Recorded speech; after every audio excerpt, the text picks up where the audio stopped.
My ballsack buddy was a gangster's boss's son. Before we get into the story, don't forget to leave a like and subscribe to our channel if you like this kind of content. This is a story when I was on my 10s, and because my memory of it is kind of blurry, there might be a bit of MSG in it. This story is when I was an elementary student in a local school. The town where I spent my youth became a very prestigious town now. Nice. But when I was living there, garbage bag with used syringe and needles can be found everywhere. Driving too fast, jail. Because of new businesses such as nightclubs and KTV opening, events where thugs chanting "Good day to you, boss" while folding their backs by 90 degrees can be witnessed frequently. And the local school that I was attending was of course influenced by the mood of the town. And if I think of it, there was a lot of big happenings, but it is a lot and must be explained in detail, so we'll do it next time. Now, I will be telling you about my ballsack buddy, which we will call L. L was a transfer student. L came a few weeks after the semester began. L had a dark skin, curly hair which were dyed yellow. He was known for his characteristic of being silent. When he came to school, I think that he didn't want to get the attention of anyone, so he never talked about himself to anyone. He only talked when it is necessary. He never talked first to anyone. L was always cautious, and maybe that's why he never forgot any school supplies such as books, diary, sticky notes, even the ones. That's how I remembered him. The time we got close was when there was a shuffling of seatmates and L was paired with me. And coincidentally, the school lunch program was first implemented on my school that time, and students started eating meals prepared in school rather than bringing their lunchbox from home. L was having difficulty eating school meals, and for days he didn't eat lunch. But a week later, L started eating, but he only ate the rice and the soup. I was full of curiosity, started investigating, and I asked him. L only answered that he did not like the dishes, and stopped talking. I, who was curious in everything except for schoolworks, didn't give up and continuously observed L. And I easily found out why L was refusing to eat school food. L didn't know how to use the chopsticks. And I, who had an experience with foreigners, knew that foreigners didn't use chopsticks. And there are people who have never used chopsticks their entire life. That's why I didn't think much of it. I told my dad, who was working as a trader, about this, and he stood up and went to get something. Then when he got back, he handed me something. Training chopsticks from Japan, which was a hot trend that time. It was a pink chopsticks with a Hello Kitty. Secretly give it to him so that he will not be embarrassed, he told me. Okay. The next day, when L was eating his rice and soup, I handed him the training chopsticks which I put in my pencil box. L opened the box, and when he saw what was inside, his face changed. And almost like running away, he went out of the cafeteria. My young self thought that giving a pink Hello Kitty training chopsticks to a boy is a bit much, but thought that if he didn't need it, he wouldn't have taken it, and happily went home. But the next day, L's father was waiting for me in front of the school entrance with his underlings by his side. When L saw me, he pointed at me while talking to his father. And when I reached the entrance, L's father put me in a premium sedan and started taking me somewhere. And maybe because of the leather, the car was filled with leather and air freshener scent. He introduced himself as L's father and told me that he wanted to talk to me as they were taking me to their house. L's house was located in the back of a hill in a prestigious village. After a giant gate, a gigantic garden showed up itself, And when we reached the house, I noticed that the entire first floor was a parking space. You can imagine how big the house must be. I still remember the underlings that came out to meet us and how they opened the door for us. Elle's father told me that he's sorry for suddenly bringing me here, and he gave me something to drink.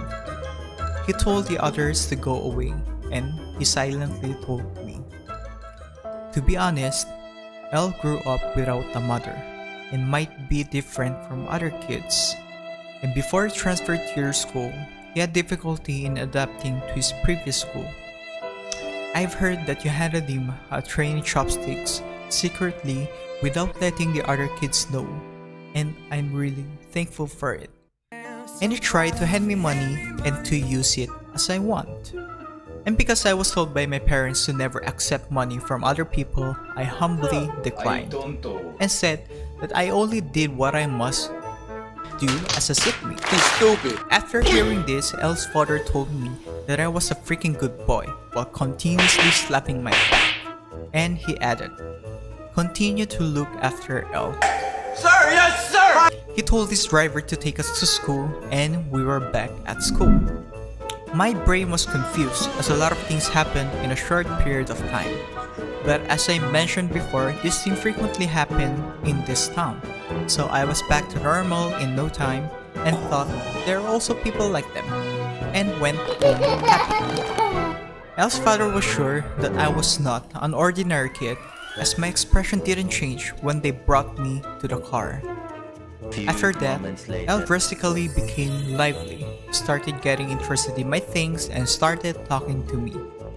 I heard this later on, that Elle was ashamed, very ashamed that he didn't know how to use the chopsticks. And because he didn't want to get embarrassed, he started separating himself from other kids. It was his first time using chopsticks. With the chopsticks I gave him, and he practiced alone at home until his bedtime when his father saw him. Elle's father was so shocked that he didn't know that his son didn't know how to use the chopsticks, and as he was very sorry to his son, he started to cry.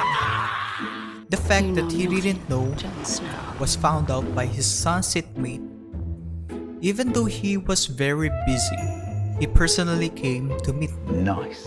With this, Elle and I became BALLSACK buddies. I taught Elle how to use the computer, went to Wendy's with him to get a burger meal with potato fries, and shared with him the things that my father got from Japan. And later, Elle told me that almost all of the things that he did with me were his first time, and the hamburger that we ate was his first fast food since birth. And maybe because he liked burger that much, when it is his family's birthday, his birthday, special national day, he brought burger meals from Wendy's or Loteria to the entire same year class, which is 18 classes with 40 students per class. And after this, he changed very fast. He was very good at sports, especially in soccer. It was just that he didn't want to get the attention of anyone. In a glimpse, he became popular in school. He was very cold to other kids who approached him, which before didn't care about him. And maybe this attitude was a turn on to girls. He had his own fan club. Until we graduated, Elle and I were always in the same class. Now that I think of it, it was almost impossible to be in the same class until we graduated. And because bribery frequently happens around that time, I thought that maybe, just maybe, or maybe the teachers decided to make me Elle's caretaker. We don't know for sure, and I won't dig deeper into this. You might be wondering what this charming cone is. It is a product specialized to solve feminine problems. It has been sold for over 20 years now and in different countries and is now in the Philippines. They are having different kind of events and discounts going on right now, so don't miss your chance. Before the graduation ceremony, Elle suddenly disappeared. The contact was cut off, and the school told us that because of Elle's parent circumstances, they have moved abroad. And that was it. After that, no news of him. As I've told you earlier of the town's condition, sometimes students disappear because they were arrested. Right away. I hope that nothing happened to L, and I graduated from the local school. Now that I think of it, it is a very exquisite experience. And that time, we received a lot of gifts such as computers, refrigerators, but we never used even one. As I remembered it, my father donated it all. I didn't understand when I was young, but now I understand why my parents did that. Thank you for reading my story. It was a story by Courageous Soldier. We have courageous shoulders here. If you like this kind of content, don't forget to leave a like, subscribe to our channel, and comment down below on what you think about the story. If you have entertaining stories, funny, scary, romance, anything that you like, just post it on our FB page or just post it to my FB page. Okay, thank you very much for watching. Thank you. And have